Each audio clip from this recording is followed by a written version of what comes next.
ज्योतिष शास्त्र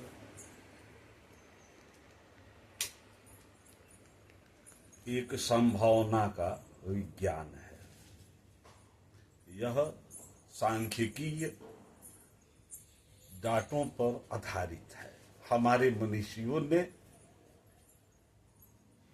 व्यक्तियों के जीवन पर शोध किया और ग्रह नक्षत्रों से उसका मिलान किया। इस तरह से बहुत डेटाज लिए गए। डेटाजों ने एक निष्कर्ष निकाला जो कि पूर्णतः संभावनाओं पर आधारित होता है।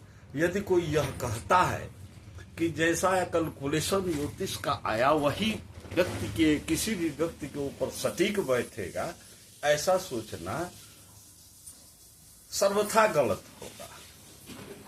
अब इसमें एक फैक्टर होता है कि हमारे शास्त्रों में, हिंदुओं में, सनातनियों में यह माना जाता है कि पुनरपि जन्मम पुनरपि मरणम, जन्मम मरणम पुनरपि पुनरपि। इसका मतलब ये हुआ कि जब भी मनुष्य धरती पर आता है, कर्म करता है, वह कर्म से वंचित नहीं हो सकता है।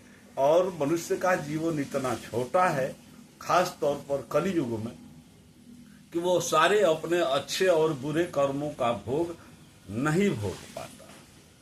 तो मरने के बाद जो शेष कर्म बचता है वह अगले जन्म में उस व्यक्ति और व्यक्तित्व के सामने प्रारब्ध बनकर खड़ा हो जाता है।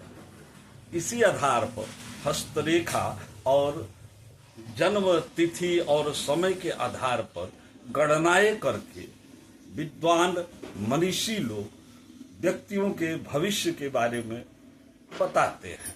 किंतु इसको सर्वथा हम ये नहीं मान लें कि बस जो उसमें रिजल्ट आया वही होगा। हम अपने प्रारब्ध के कर्मों को भी ईश्वर आराधना द्वारा, अपने सत्कर्मों के द्वारा परिवर्तित कर सकते हैं। तो इसलिए ज्योतिष के ऊपर युवाओं का पूर्णतः निर्भर होना यह बहुत ही गलत बात है। आज के युवा इस चक्कर में, घर में पैसा नहीं, कंपटीशन के लिए उनको गार्जियन से पैसा लेना पड़ता है, उसमें अपने गार्जियन के ऊपर दबाव देते हैं कि हमारा मंगल ऐसा है, यदि मूंगा पहना दिया जाए हमको तो हम सेलेक्ट हो जाएंगे, अच्छे अंकों से परीक्षा को पास कर लेंगे और सर्विस पा जाएंगे। लेकिन पहली तो ये समस्या है कि छात्र जीवन में इतना जो है खर्च करना अच्छी बात नहीं है। मान लीजिए किसी का शुक्र का दोष है और उसको हीरा जो है प्रिफर कर दिया जाए, तो उस हीरे के पैसे से जो वो हीरा न खरीद करके और अपने अध्ययन अध्यापन में और अपने समृद्धि में लगाएगा तो उसका जीवन सुखमय होगा और वह सफलता को प्राप्त करेगा।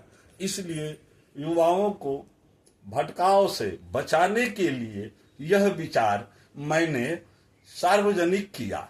अब यह नहीं है कि सभी लोग हमारी बातों को फॉलो ही करें। यदि वो करें, अपनी समझ को विकसित करें और ईश्वर आराधना के द्वारा सफलता के लिए प्रार्थना करें तो उनका जीवन सफल हो सकता है। तो मेरा यह प्रश्न है कि लोगों को अंगूठी पहननी चाहिए या नहीं, और अगर कोई ज्योतिषी उनको सलाह दे रहा है पहनने के लिए तो उन्हें क्या करना चाहिए? क्योंकि आजकल अगर कोई भी युवा जा रहे हैं ज्योतिष के पास तो उन्हें वो बोल देते हैं कि अच्छा आप ये करो, तो उससे हाँ, बता रहे हैं। एक वह व्यक्ति जो शास्त्रों का पूरा ज्ञान नहीं रखता, यदि वह कोई प्रेडिक्शन करता है तो मेरे समझ में वह प्रेडिक्शन करना उसके लिए उचित नहीं है। यद्यपि वेदों में यह कहा गया है कि ज्योतिष जो है वेदों का नेत्र है, तो केवल नेत्र ही काफी नहीं होता है। नेत्र के साथ साथ उस व्यक्ति का व्यक्तित्व होना चाहिए, उसकी भौतिक पर्सनालिटी होनी चाहिए, आध्यात्मिक पर्सनालिटी होनी चाहिए और ईश्वर के प्रति उसका समर्पण होना चाहिए। यदि ऐसा व्यक्ति यदि ऐसा एस्ट्रोलॉजर आपको मिलता है, पूर्णतः विश्वास के साथ आप उसके सुझाव को मान सकते हैं और पहन सकते हैं। बाकी बहुत सारे लोग हैं जो ज्योतिष की दुकान खोल देते हैं और एक कमाई का जरिया बना लेते हैं। वहां से यदि आप कोई सलाह लेते हैं तो आपके और आपके जीवन के लिए शुभ नहीं हो सकता है। वीडियो में मिलेंगे। यदि आपको कोई प्रश्न पूछना है तो आप पूछ सकते हैं।